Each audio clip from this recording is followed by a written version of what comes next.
But so far, so good. It's gone by pretty fast. It's been enjoyable for the most part. And what I gauge things on, we never run polls as far as that goes. I've always based even when I ran in 2003, is going door to door, or, in the public, you can pretty much tell if someone's for you or not for you. They'll come up to you and, based on the conversation, you just get a general feeling. So going door to door for myself, it's always been positive because I'm the candidate. There's rarely a time where they don't want to talk to you. Even individuals that might not be for me, they take the literature. But what I get from my volunteers that go out, even the ones that have been involved with campaigns, they are surprised or shocked that they don't hear any negatives. That people are gracious and take the information, and they haven't always had that happen with other campaigns. I had a gentleman that's been involved with campaigns for, a long time. I mean, he's retired now, and he said, he'll be putting up a sign and someone will stop and say, ask for a sign. And so that's how I gauge things. I went out to St. Patrick's School for their fundraising event out at the hangar, and so I made the rounds. I came in, and then as I'm going around the hangar, people would come up to you and talk to you, and you just get a feel for personal relationships based on how the campaign's going. And so from that aspect, that's how I judge things. Is things are looking pretty good. Are there any issues that you keep hearing people bring up to, or are there any aside from the forums? Right. CWLP is a big issue, of course, and then I think just being accessible. That's another area that people have mentioned. But as far as it depends what group you're talking to.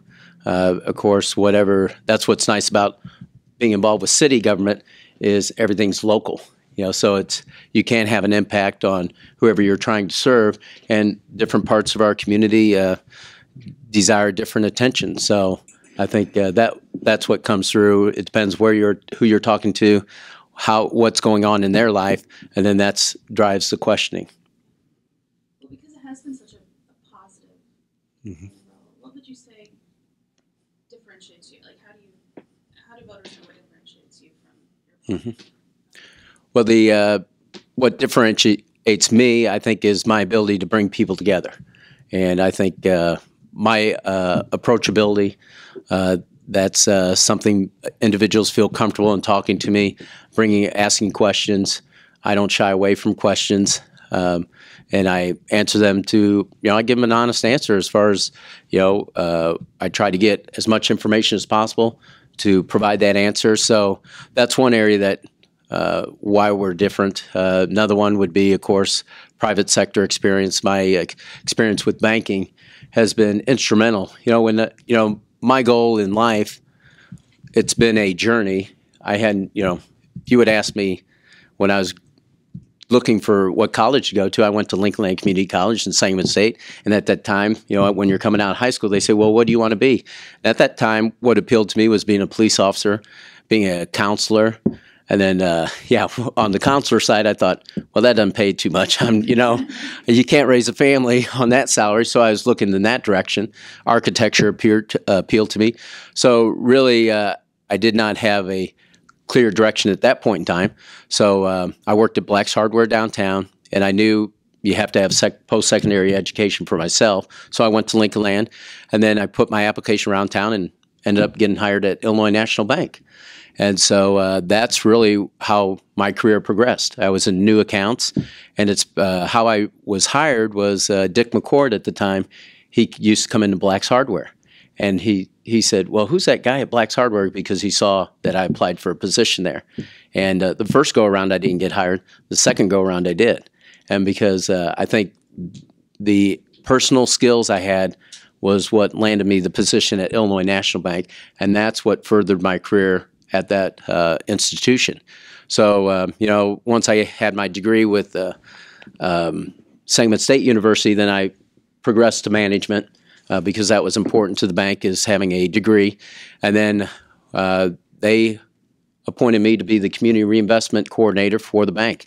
And why that's important in this race is because what I brought up is the level of trust. What's going on in different areas of the nation with regards to police department is a trust issue. And I think with government, people are distrustful in general. And that's what I intend to do as mayor, is to build the level of trust. So as community reinvestment officer or coordinator, the bank was trying to improve their image, build the level of trust in low and moderate income areas, and they assigned me to do that task. I did it very well. We received the outstanding rating for community CRA audit, and not only here, but they also sent me over to Decatur and helped in that area. And it took me about a year to build credibility within that community, because they saw me as an outsider coming over and trying to improve the community. And so the reason I go down that long path is you get a general understanding of my inner core. And that's what it's about. It's hadn't been about my ambitions to become mayor. My ambitions are to help others. And that's what it's all about, is being able to, as a mayor, influence the lives of others. And, you know, I've said it, Bernie can recite it probably for me. But, you know, our community is like a family. You know, if one's suffering, we all suffer, and I'm a firm believer in that. It comes from my growing up in a large family and doing for others. But also with my banking days, it breaks my heart when you drive through the east side of town and you look at the deterioration. It's awful, you know. And so you have these individuals that go day in and day out in distressed areas. And so they go to, you know, the stability of a school, and then going back to those areas and the lives they have to try to build themselves up with. It's hard for them. So as mayor, that's a prime incentive for me to improve all areas of town, but specifically the low and moderate income areas. And what's your plan for that? How do you do that? Well, it's a comprehensive, cohesive approach, but for the employment side, it's target employment sectors, and that's what's been successful in other areas. You know, like I've said, I've checked other states. The one that appealed to me as far as the municipality goes is in North Carolina, Asheville, North Carolina, and they call them target industry clusters. So I renamed it target employment sectors, because what you're trying to do is improve employment for everybody. And how it basically works, just real quick, is, you know, like the medical community. That's the easy one to pick, because that's the one that's really thriving here in Springfield. So you have the hospitals, you have the Springfield Clinic, you have the physicians. You bring them together as a group and you say, what's preventing you from growing or, you know, reaching your goals as an institution or as an organization? So you're identifying the issues that are preventing their growth. And then you find out what like suppliers they have or what businesses feed into their companies. And that's just not medical, but you can transcend the same formula like other communities have to other areas. And so you identify areas where you can help grow those particular industries, but also bring in businesses that help feed into those organizations. So like suppliers, like vendors, any technological advances that need to be made in that area, you try to attract those businesses that complement that particular industry. The other piece of it is to make sure you have a qualified workforce. So the other target employment sector, of course, is education. So you would utilize the educational community that we have here and what's preventing their growth. You know, we talk a lot about downtown. Everybody wants education downtown. And actually at Sangamon State, I think it was Sangamon State, it's been so long ago, but I had a class downtown. I believe it was on 4th Street. So that's been a long time ago. But what we should be doing is talking to the university or Lincoln Land, Lincoln Land has a facility down here, so we need to find out how we can improve it, how we can expand it, so it's better utilized, and that's part of that target employment sector. So education would be looked at, but we'd find out what's preventing their growth. Do they want to come downtown? If they do, what's preventing them from doing that? We should be working with them to make it happen. So in addition to that, what we're doing is we're going to make sure we have a qualified workforce to take on any additional job creation opportunities we have. Because one thing, when an employer comes to Springfield, looks at any community, it doesn't have to be Springfield, any community, what they're going to look at is what resources do you have to bring the business here. So a qualified workforce really fits into that. So I would, that's one piece of the sector that I would help improve, bringing groups together to work towards that, but not just the education, but also the unions, because they are the ones that help with the trades. Lincoln Land has a training center, so you'd utilize everybody that has impact on educating or providing training for individuals would work together to make that happen. So as far as the job creation, that's the plan I would put in place. What do you think about Q5 and their efforts to promote economic development in the medical district? Let's just take those two entities, which theoretically are the drivers of economic growth in the community. What's happening with them? How would you evaluate their performance, and what would you do differently? Q5 was a good initiative because if you remember when that was instituted, it's right when the economy was going down and they were trying to prevent it from spinning out of control. And they've done a good job of stabilizing things, making sure that it doesn't that we don't fall farther behind. What we need to do is raise the level. We need to challenge ourselves to make it better. So Q5 with the chamber, what we want to do, they represent their members, plus the community as a whole to a degree. But what we need to do is make sure all entities are brought together towards that effort. Because let's face it, economic development is a community-wide effort. And I know at my last interview here, I guess I wasn't quite clear on the direction or how you would get that done. I think that came up. And so how you do that is I kind of relate it to my campaign. And, you have both parties. The parties run their campaign. They do polling and they, raise funds, things of that nature. And that's how, that's the textbook, how you run a campaign. Well, how I've run this campaign is non-traditional. And that's the approach we need to take with economic development. And what I mean by non-traditional is what I have is a great base. I have, a large family. They make a lot of connections.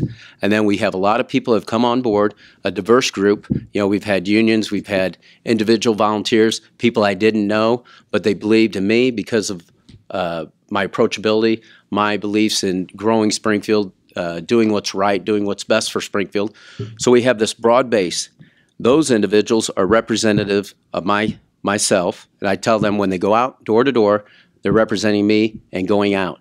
And so I give them instructions, and so we teach them, or work with them on the message that they're taking out there. Okay, we transcend that in the same way with economic development.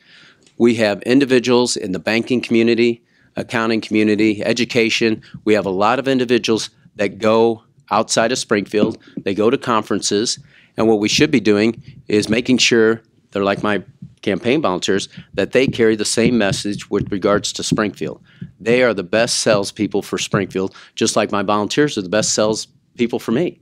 I mean, that's what it's about, is making that personal connection with individuals outside of Springfield. Because when you're at a conference, the best opportunity to bring others in is by having that person tout Springfield. So they're making that direct connection with individuals that might have an in with a business that's looking to expand. And so that's the approach I would take. And that's part of the my economic development plan going way back. I talked about certifying business advocates, and that's the piece that I would implement as well. But going back to your original question, they've done a good job of making sure that things are stable, trying to improve things, but we can do a lot better. We need to be more proactive, and that's what other communities have done better than us, is being more proactive, having a concerted effort for economic development.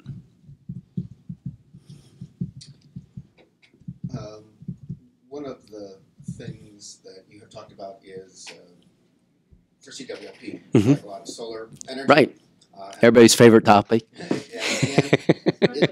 Springfield isn't always it's not a sunny day. Necessarily cutting edge on the Right. environmental stuff. Right. Your dad didn't want a blue bin in front of the house. Is that Right. Well, he didn't like the color.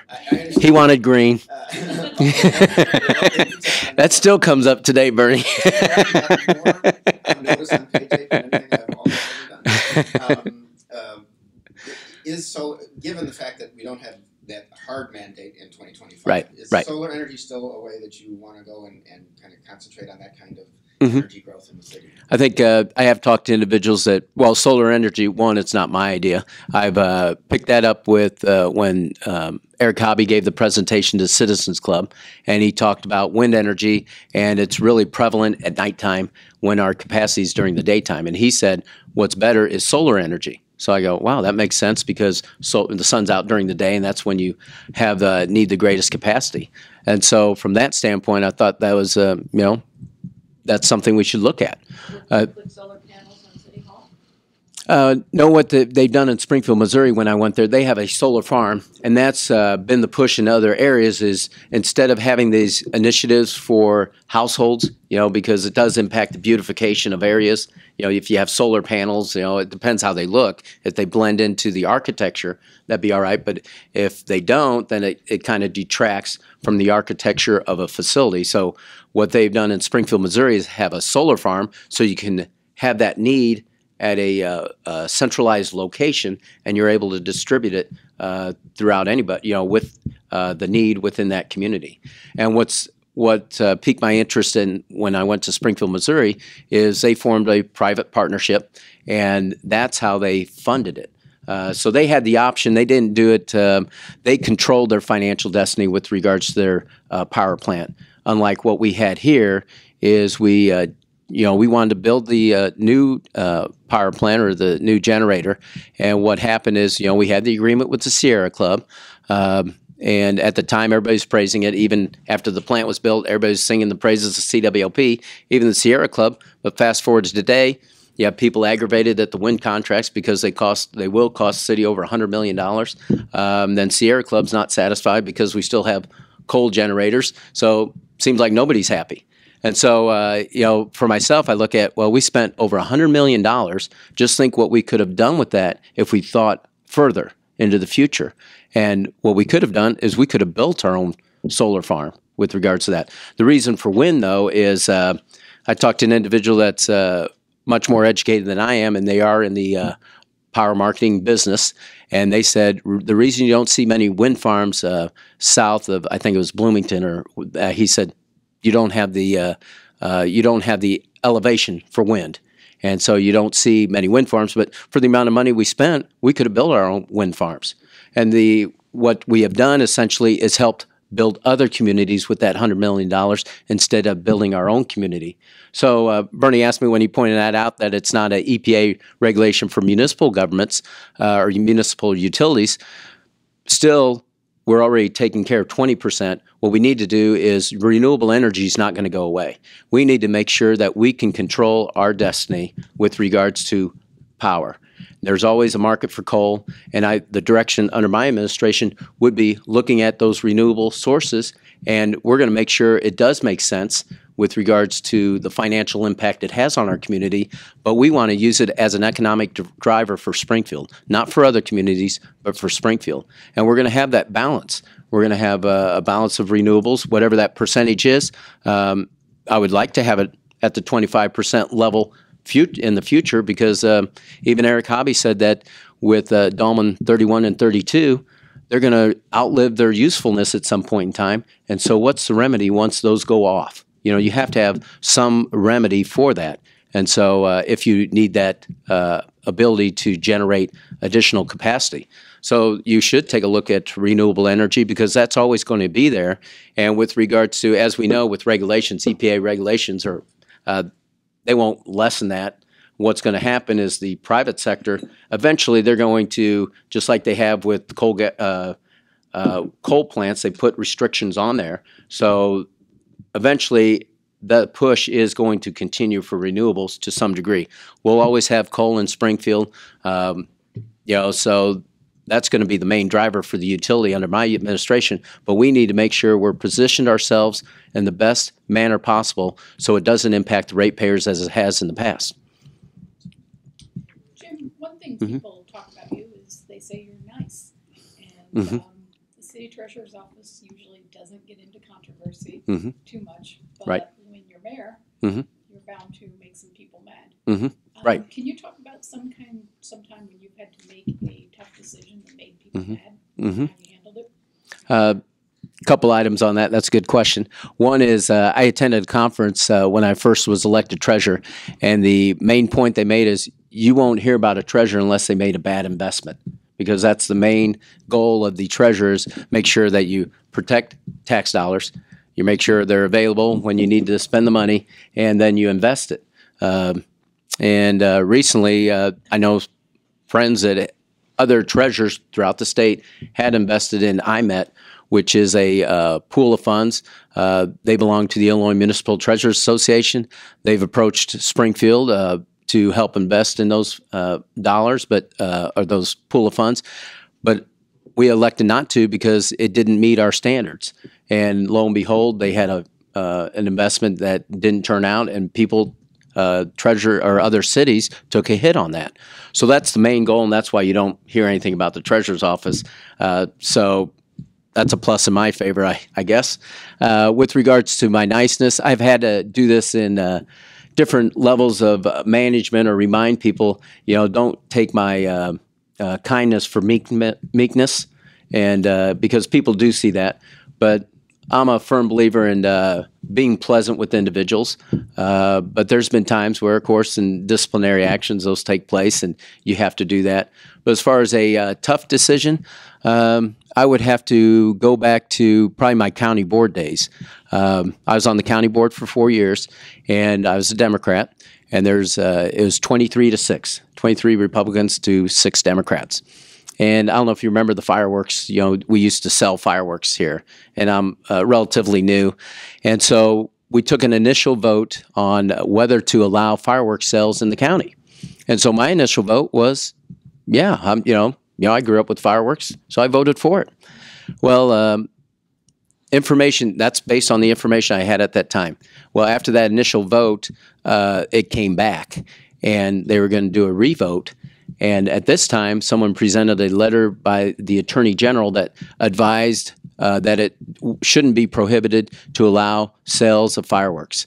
So someone presented that to me, and at that point in time, that was new information, and I changed my vote.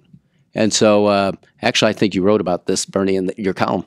It's been so, yep. But what happened was the vote came down, and it wasn't an easy vote. I had individual constituents that liked fireworks, but what it came down to is the freshman county board rep, that was me, I'm a Democrat, and the most senior county board rep, who was a Republican at the time, we were the only ones to vote no on that initiative. But sometimes you have to stick to your beliefs, your moral values, and at the time, it was, in my estimation, it was a legal advisory by the Attorney General not to do that. But there was times where I had the lone vote on the county board, but I stuck to my beliefs, and I wouldn't change one of those votes. And the Attorney General said they shouldn't be allowed. At that point in time, I think it was Roland Burse was the Attorney General that made that advisement.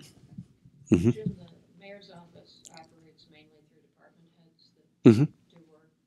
Do you intend to make a clean sweep of all those? Or what is your thinking about The role of approach. department Mm-hmm. heads and who you would put in Mhm. spots? And that's that directors can make or break a mayor, as far as that goes, and you can just look at history. But it's a task I wouldn't take lightly. I'd approach it similar to what I did the treasurer's office. I would at the treasurer's office, I met with all the employees, and I asked what would they like to change. What's their ambitions and things of that nature. How would they improve things? Well, with the director, it's a little bit different because they have done things that they've made the decisions. They're the decision makers. I wouldn't make a clean sweep.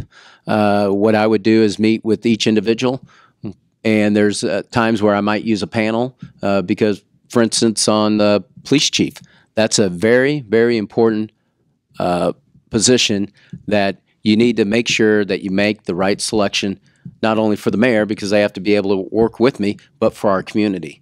I mean, that's a major focus, and I would rely on others with regards to that, that have those skills as far as police-related skills. Because, of course, I think I know a lot about it, but not enough. So we'd have a panel that would help, and it'd be a diversified panel. But that's an important area that I would rely on a panel. But there's other areas that I'd probably make the selection myself.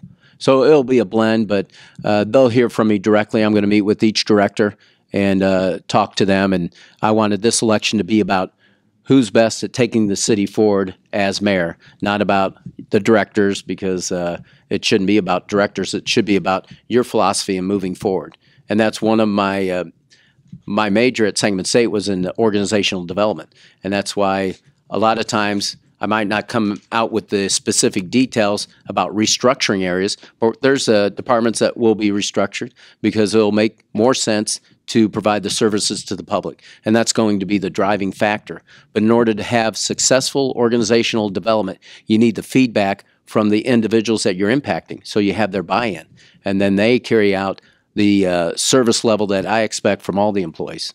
Do you anticipate having like a chief of staff,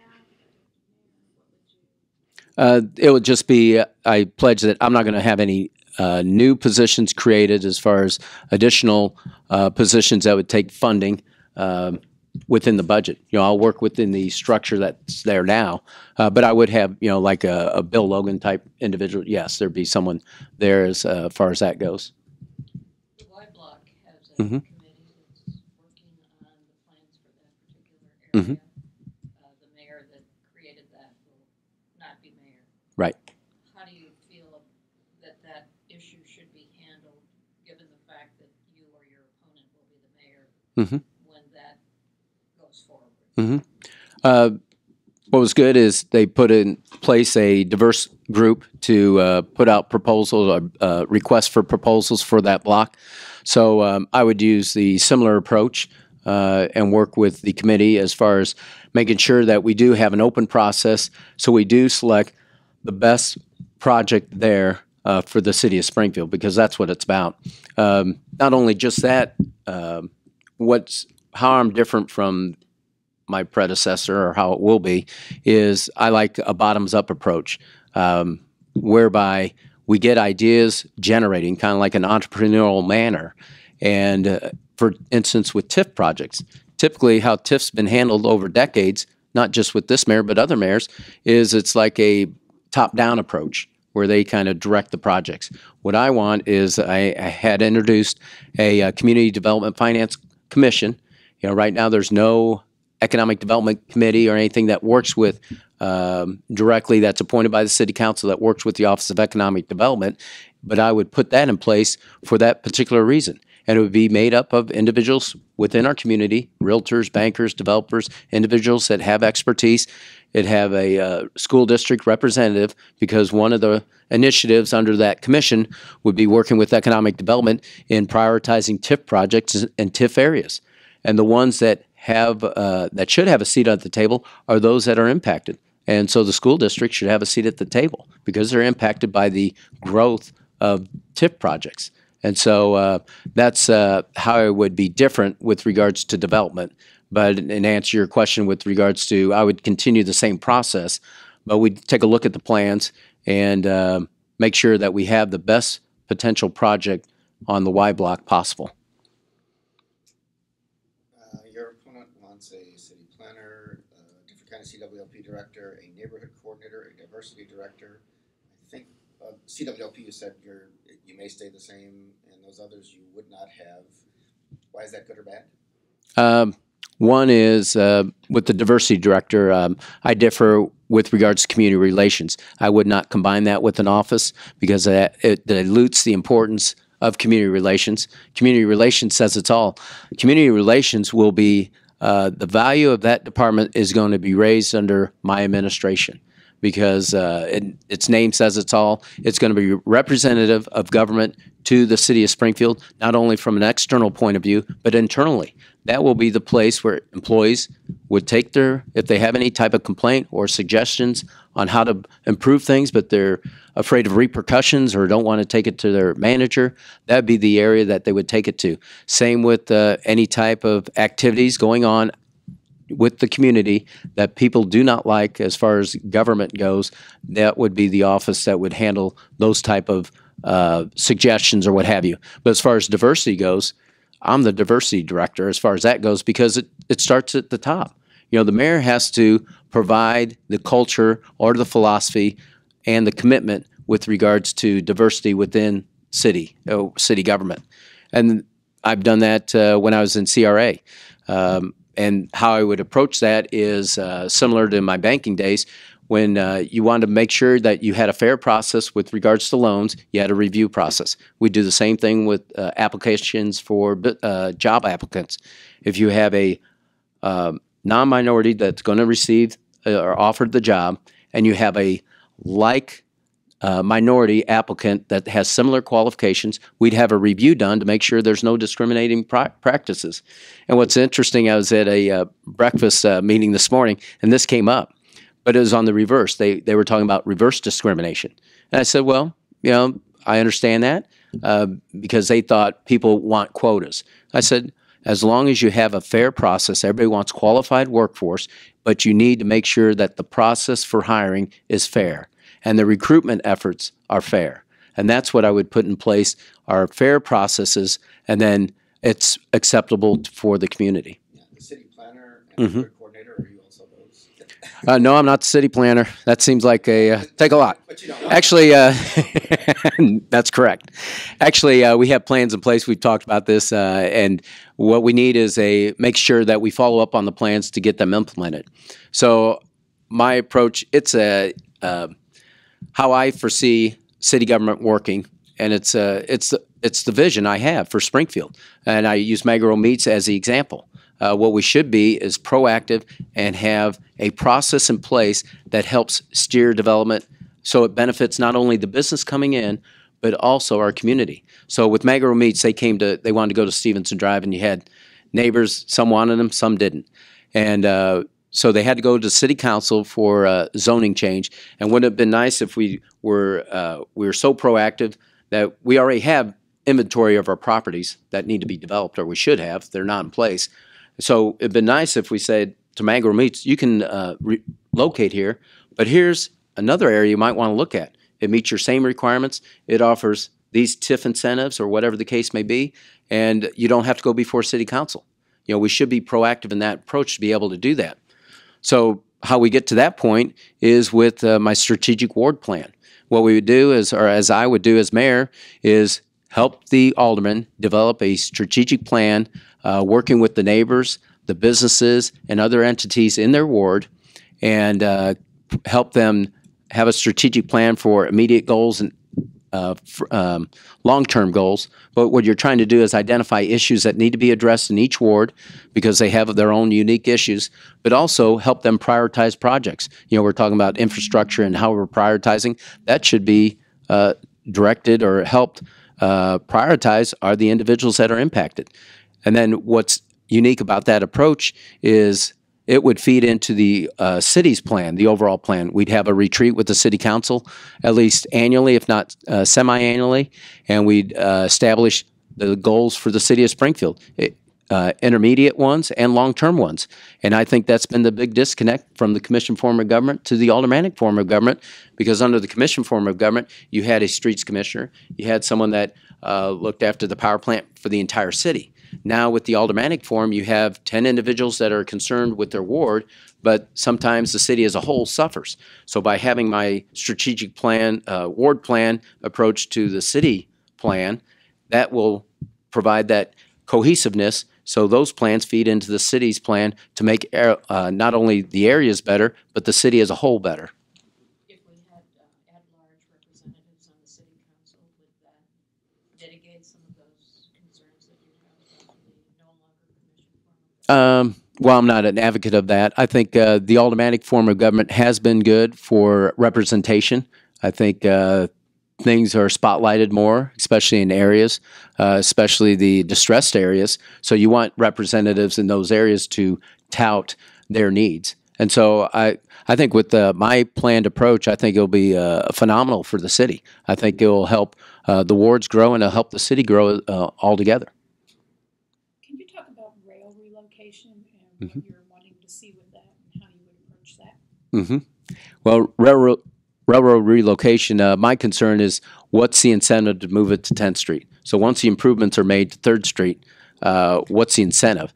I thought they should have just automatically just improve 10th Street and let's have the railroad relocation happen. But instead, it seems the driver seems to be the railroad company. And what we need to do, what I would do as mayor, the first initiative would meet with all the representatives from the federal government, state government. I've already talked to Senator Menard with regards to this, and then also the county and all the individuals involved with it, and to see if that can happen. And if they say no, we need to do the improvements for 3rd Street, we need to identify a timeline and the resources to move it to 10th Street. Because right now there's no identified timeline or resources to move it. But what makes no sense is why are you improving 3rd Street when you could sink your dollars into 10th Street and have it happen more expeditiously. So that's the push I would have, is to let's get it to 10th Street as soon as possible. To clarify, you talked about city employees going to the Community relations? Yeah. Right. Where are you on Inspector General? Because isn't that what the council has already kind of set up Inspector, or are you for now? Well, I guess if I was mayor earlier, we wouldn't have an inspector general. Because really, I think it came down to, it goes back to trust and your open communication with the city council. And I've had open door policy with the city council. I think any one of them feel comfortable in talking to me, and I'm for providing more information. That's how I've always done things. One of the things I propose is bringing back the Utilities Committee, because we need to provide to the City Council as much information on any topic so they can make the best informed decision possible. And that's what I expect as mayor, is to make sure I have as much information possible to make the best decision for the City of Springfield. So with regards to the Inspector General, the City Council has passed that, but hopefully seeing how I would be as mayor, they would see that's money they would not necessarily need to spend in that direction. Speaking of transparency, Mm-hmm. the city has a communications director, Mm-hmm. spokesman type position, and I think at times during the campaign, candidates have said, maybe they would hold weekly press availability. Mm-hmm. Do you have a specific vision for how you would deal with the press, and how does the Mm-hmm. spokesman position fit into that? As far as I would handle it like I do treasurer. So hopefully you feel comfortable picking up the phone and calling me. I'll give you my cell phone number. So if I'm available, I'll answer it. And with regards to the press or anybody, whenever there's a need for public information, I just provide it. I don't, and that's one of the initiatives I put in there. We'd review the FOIA process, because, what's interesting about the FOIA process is you hear, I don't think it's resolved anything except created more paperwork. And I've heard that, over at the county, they have an attorney that spend all their time processing FOIA requests, which doesn't make sense. If you can provide the information, it's public information. It's not going to jeopardize confidentiality or anything. Let's provide the information as expeditiously as possible. So I'd have that same approach as mayor with regards to that in each department, just not, the mayor's office, but in every department. That's how it should operate, is to have that clear flow of information. And then if there's a question on with regards to confidentiality or, legality for some reason, then that's when you take it to Corporation Counsel to get their approval on what information needs to be redacted. But for the most part, I would think a lot of the information, hopefully, be able to provide it immediately. So my accessibility with the cell phone, hopefully that takes place. But with regards to spokespersons, that's more if I'm not available for some reason, or if they have maybe the expertise, or they can speak to a subject in more in depth than I could, then I might defer to them. But I'm going to be I don't want people speaking for me for the most part. It's going to be me directly talking to the public. Do you foresee that you'll have a communications director of some sort? Well, I think some people say I need to communicate more clearly. Would your directors be open to talk to people like us? Sure. Mm-hmm. Yeah. And that's the thing about government, is the reason for that, because then they say, oh, well, he's going to be the spokesman. He's just hiding things. So we need to make sure that people are accurate and they are reflecting the problem with having others speak for the mayor is they will, just like volunteers in my campaign, they think that's me talking, and there's times that they may say something that I might not believe. And so when in doubt, they need to consult with me or, say, well, you need to talk to the mayor about that. But that's something that I would relate to the directors where they have that comfort level, and they would have the authority to speak to some subject matters. But if there's an item that needs to be decided, and they would have to consult with me with regards to any type of initiative that would go before the city council or something that a decision needs to be made. That's something that I would have to be conferred with. Your opponent also talks about he wants the population of Springfield to rise Mhm. to a certain level, 125,000 or whatever it is by a certain year. Mhm. Is that desirable? Do you have that same Mhm. goal? Well, my goal is the quality. It's not necessarily the quantity. And so what my goal is to develop the heart of the city. If you look at Springfield, the perimeter is doing well, but the heart of the city is what's lagging. And that's my focus on economic development issues or initiatives will be trying to motivate entities into the heart of the city, because that's our greatest propensity to increase tax revenue for the city of Springfield and, of course, School District 186. Because if you purchase property on the peripheral areas, that's higher priced, and you put a new building there, it's not going to rise as much as if you put it in a distressed area. The value or the incremental value of the sales generated or the taxes generated from that development is exponentially better within the heart of the city, and that's going to be my intent with any initiatives. We're going to try to goes back to the proactive, comprehensive approach to development is try to steer development there. We're going to be welcoming to all businesses that want to come here, but our incentives, we're going to hopefully develop the heart of the city, and that's going to be my primary focus. Speaking of the heart of the city, Mayor Houston, a little earlier in his tenure, caused a bit of a hubbub about noise from music Oh. festivals downtown. Mm-hmm. I'm wondering what your thoughts are on the number of music festivals downtown, and then the time when music should stop. Have you given much thought to that? Yes, I have, especially when it came up in a forum. Someone asked that question. But 11 o'clock seems tolerable for individuals, but there's times where they may want to go to midnight. So in downtown specifically, what we need to look at is I'd be open to that, but how it impacts other areas. So you'd look at where the residents are. You probably could put it in a place that's not going to be detrimental or inconveniencing others. And it goes back to my ward strategic plan. What you try to do is get those impacted, get their feedback. For instance, the bike pass created a big stir, and what we should have been doing, we should have been proactive in instead of just rolling them out there, is get input and come up with an amicable solution as much as possible. The other issue that's come up recently is putting waste hauling bills on CWLP bills. And, I know the waste hauler, one is really outspoken, happens to be my waste hauler. So, yeah, no, but I like Lake area. And so I plan to keep them, but what they're concerned about, I understand their concern. They're saying, okay, you're mayor now, you're going to prevent it from happening. But what about the next person? What's going to prevent the city council from going that direction? But what... They don't want the city to go to just one hauler. Right, and that's what their concern is, and I understand that. That's not the intent. But everybody would be able to pick their own waste hauler, and so that's not going to change. But what we have is an issue. We talk about beautifying the city, and what other communities have done, their solution, and it's worked, is put it on utility bills. That way, you ensure everybody has garbage pickup. So, is it going to eliminate fly dumping 100%? The answer is no, but it's sure going to help. And so what I would do in that situation, we have an issue. Let's bring the neighborhood organizations together, the city and the waste haulers, and we throw that out there. Here's the issue. Here's our solution. And if they don't like that solution, what are the other remedies? Because you have that problem. We don't want to be talking about this the next 10 years.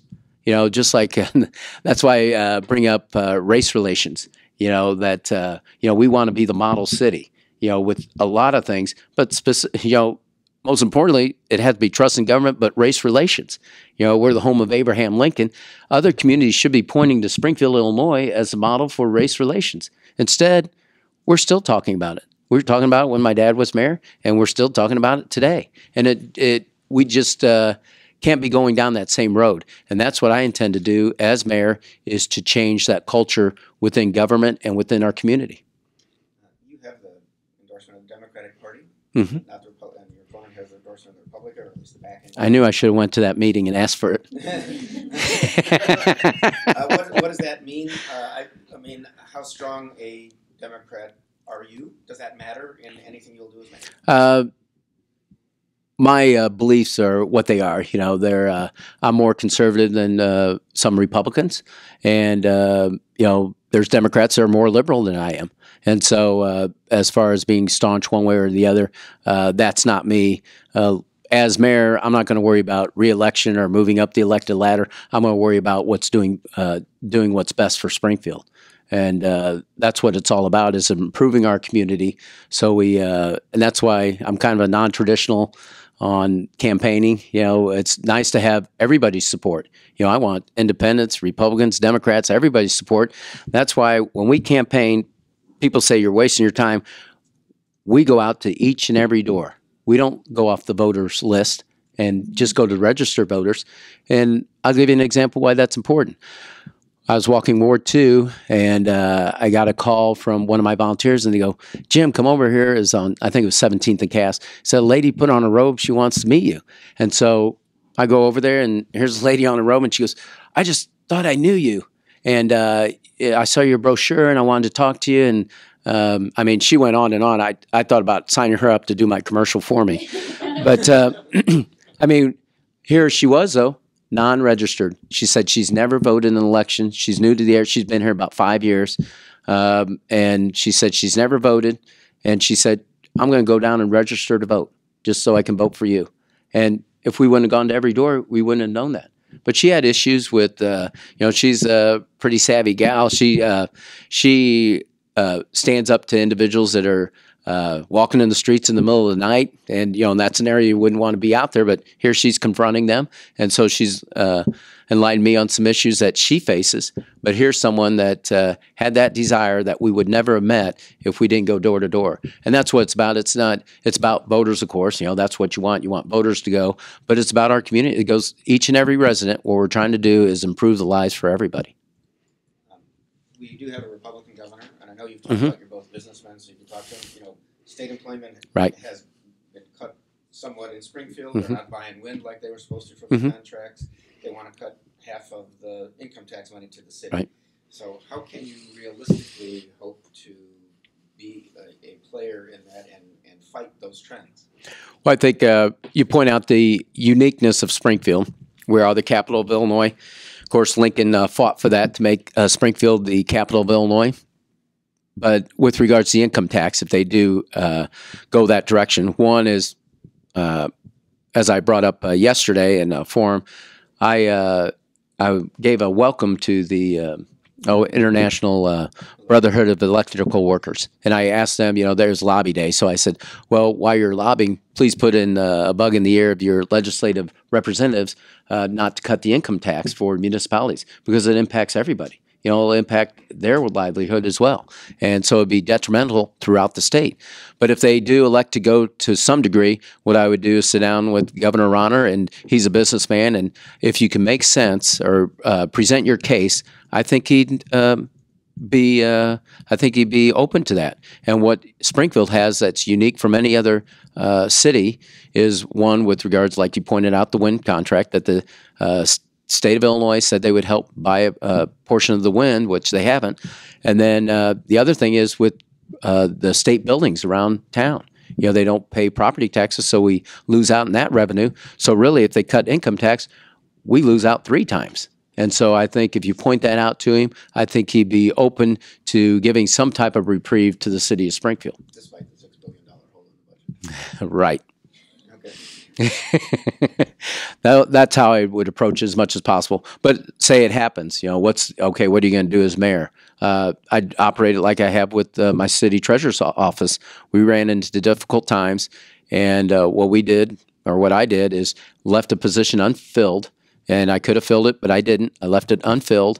And then we also eliminated any purchases of equipment. We just put things on hold, just like you would your own household budget. And that's what it's about, is living within your means, trying to weather the storm in that case and move on from there. In the case of the LGDF, it could be a $5 million cut. Mm-hmm. Mm-hmm. And you, as you well know, Mm-hmm. about 75 to 85% of the city is people, Mm-hmm. and of that, the greatest majority is fire, police, and public works. Mm-hmm. Given that, What I would do is you wouldn't fill positions. I mean, there's always vacancies, so you wouldn't fill positions. You put on hold any equipment purchases. They'd have to be emergency type purchases, and so that's how you would take care of that. Last case scenario, what's happened previously, you know, I know for myself, I paid back my pay raise. You know, we paid back, but I'm not advocating that. I think with across the board, you can look at, you can make sure that you don't have to go deep with cuts with regards to that. What we do is not fill positions and postpone equipment purchases and see how that would impact the budget and go from there. Speaking of the governor, he talks about unions a lot lately, and I know you have support from some. Brad Shivey of the laborers, you know, you can get Right. a shout out at your primary night Right. winning speech. Is the relationship appropriate for government unions? You know, or actually, I think Shivey's union only has like 3 people who work for the city, so Right. you have laborers from outside, but there's also AFSCME, Mhm. which I think signed on when your dad. They have some in my office that have, Yeah. or yeah. So just your thought about that, and then the larger question of, I think I know both candidates for mayor are against the right to work zone for Right. Springfield, but just the relationship that the city has with unions and what that means for efficient operation of government or not. Really, well, you have to look at how unions came into being, and it's to make sure that you have a qualified workforce with proper training. And so they do work with government with regards to making sure that you provide the services that you need as far as serving the public. So with regards to the laborers, this is the first time they've really actively been involved with my campaign or with regards to that. So I don't think there's a conflict as far as that goes, because when you're in there negotiating contracts with unions, it just goes back to the living within your means. And as you just brought up, you know, what are you going to do if there's cuts?